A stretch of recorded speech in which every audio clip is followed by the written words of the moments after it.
How far would you go for fame and money? Would you manipulate your own fans, or maybe fake illnesses for attention? Well, for these creators I will be talking about today, no act was too extreme in their desperate chase for money and attention. But for the TikTokers we will cover today, at their peak, garnered millions of views per day, amassing hundreds of thousands of followers. But little did they know, their careers would fall into the hands of another creator. In today's world, driven by likes, views, and money, it's no surprise to see the lengths people are willing to take for a piece of the pie. But some TikTok stars have proved they'll stop at nothing to achieve social media glory and wealth. Over the last few years, the online community has revealed the dark side of many content creators, and while social media offers a platform for creativity and self-expression, it has also enabled behavior from those seeking fortune and followers at any cost. My name is Ducky. I create weekly documentaries, and today we will discuss how Sunnyv2 destroyed these TikTokers' careers. On May 12, 2022, Sunnyv2 released a video entitled How Jellybean Became YouTube's Most Hated Creator,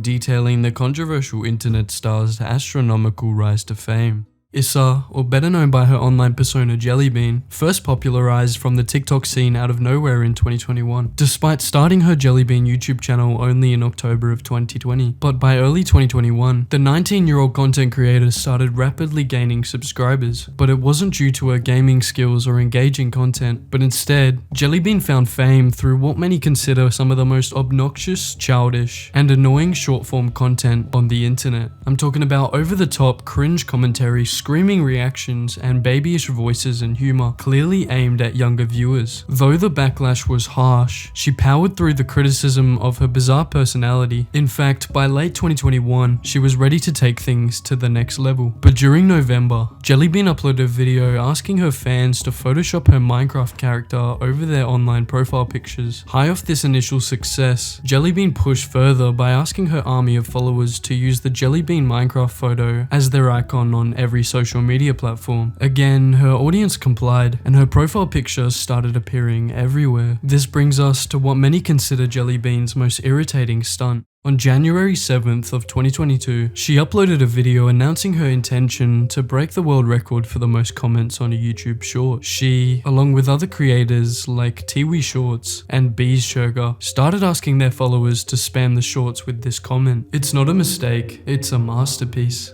The comments only escalated the hate even more, and despite eventual apologies, the damage had already been done. Jellybean finally took things too far, commending her reputation as one of YouTube's most obnoxious, cringe content creators in the online community. But it doesn't stop there. Jellybean has also faced accusations that her online persona and content was heavily borrowed from other content creators like Dream and other members of the Dream SMP. At face value, the criticism is understandable, given that there are certainly some similarities, like when she used a mask and sunglasses as a part of her outfit for her 1 million subscribers special. The video shows that she seems to mirror the masks and sunglasses worn by Rambo during his 1 million subscriber special. However, Jellybean fans argue that the similarities don't go deeper than just masking an identity. The hate is fueled instead by Jellybean being accused of having no unique personality traits at all, and only skilled at mimicking everything about Dream SMP members. However, Sunnyv2 revealed that Jellybean isn't actually as universally hated as it may seem on the surface. He explains that while commentary channels criticize her content all the time, she is not actually hated by her fanbase or on any other platforms. But just as the controversy seemed to be calming down, Jellybean stirred things up again by indirectly responding to comments about her. This action led to her personal details being leaked online by hackers, which was followed by Jellybean being trolled with different memes about her. Following the downfall of her career, she was then forced to address allegations about her racist remarks that had surfaced. Since Sunnyv2's expose video, Jellybean's career has taken some surprising turns. She came out as non-binary, doubled her YouTube subscriber count to almost 5 million, and also did a face reveal, although the same can't be said for this TikToker. In a YouTube video titled The Story of TikTok's Dirtiest Predator, Sunny exposed the TikToker named Buddy Hines, aka the Buddy. Buddy was a popular TikTok creator in his mid-30s who seemed seamlessly transitioned his content over from Musical.ly to TikTok during his career. He quickly amassed a large following from his dancing videos, duets, and particularly his "Why Do Good Girls Like Bad Boys" TikToks, which were his most viral videos. In his earlier career, Buddy portrayed himself as a cool 26-year-old jiu-jitsu athlete and gamer, and while his dancing was mid-tier, his content at the start of his career was fairly harmless. However, his posts progressively became more creepy and sexually provocative. He began posting creepy duets with youngish-looking girls, showing predatory behavior and proving to people that he may have a darker and more illegal side to his career. As Buddy's disturbing videos circulated, accusations emerged about his conversations with minor girls. On October 2nd, 2018, a TikToker named Bithoji called Buddy out. She alleged that he had been messaging underage girls, some as young as 12 to 15 years old, and sending them explicit videos and messages on Instagram. She later exposed these inappropriate conversations by making them public for all to see. When Buddy was confronted with these allegations, he claimed that he had been hacked and someone else was sending the messages. He tried to shift blame onto Bithoji, accusing her of fabricating evidence against him. However, she would go on to deny the claims. On a downward spiral, Buddy turned off the comments on his TikTok account and then disappeared from the platform altogether. But Buddy was back on social media soon enough, seemingly clueless to the previous allegations and being creepier than ever in his videos. Buddy would go on to deny all past allegations during an Instagram Q&A. He claimed that he typically pursued girls between 18 to 36 years old. When asked if the allegations were true, he simply stated nope, and when followed up with how he felt about the accusations, he replied, "It's all bullshit." The ignorance and further denial and behavior in his response did very little to disprove the claims, and less than 2 weeks after insisting the allegations were false, a YouTuber by the name of Jadaika posed as a 16-year-old girl in an effort to catch Buddy in the act. Shockingly, Buddy would take the bait, but that situation was then followed by another catfishing incident, this time orchestrated by another YouTuber by the name of Activist Plug. Over the next 3 months, Activist convinced Buddy he was a 17-year-old girl. While Buddy kept the conversation platonic, he still agreed to meet up with the fictional minor in person, and Activist was there to confront him. After the latest catfishing incidents, it seemed Buddy's era of degeneracy might finally be coming to an end. He retired his presence on TikTok and pivoted, first becoming a streamer on Twitch, but then going on and trying to launch a SoundCloud music career under the name Freak Alpha. It was like Buddy was on a complete downfall. He then deleted his Instagram, Twitter, and Facebook before going dead silent. Nearly 18 months has passed without a word from Buddy, but in January 2021, he suddenly resurfaced for the 3rd time in his career. He created a new YouTube channel called Papa Freak and posted a video explaining that he was trying to fix his life. This marked his first public statement in over a year, and ultimately the last video on his now dead YouTube channel. It remains unclear if Buddy has truly reformed his ways, but the person we will be covering next definitely didn't end up reformed.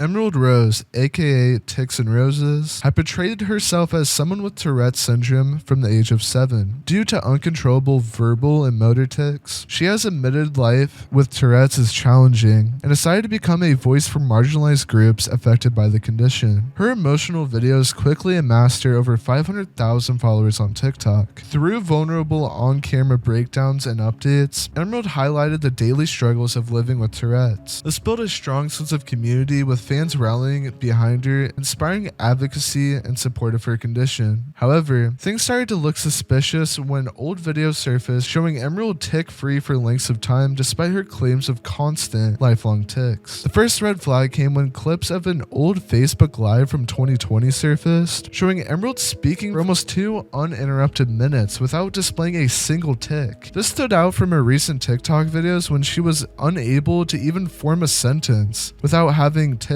or outbursts. Despite Emerald insisting she had suffered these tics since she was 7, the video definitely raised some questions. Emerald quickly defended herself, claiming that her tics weren't constant and showed other people with Tourette's as some sort of proof. Many accepted this at first, acknowledging that tics do fluctuate pretty often. However, the cracks in her story grew when Reddit users uncovered an even longer 54-minute live stream showing no tics during the live stream and multiple periods where Emerald would speak out and not have an issue. This directly contradicted her excuse that the other video was falsified information. It became harder to justify how she could exhibit such severe tics in her awareness TikToks, yet give no indication of Tourette's during the 54-minute live stream. In a desperate attempt to cover the criticism against her, Emerald revealed that she had legitimate medical paperwork to prove her condition. However, this only added fuel to the fire. Viewers quickly noticed that PTSD was mentioned twice, and a comment even pointed out that the entire paperwork for them seemed fake, as there was no trademark logo. But the ultimate fatal blow came when her own family member, which was already years in the making, came out against them. In a 2014 fundraiser live stream, Emerald had heartbreakingly described how Huntington's disease devastated her family.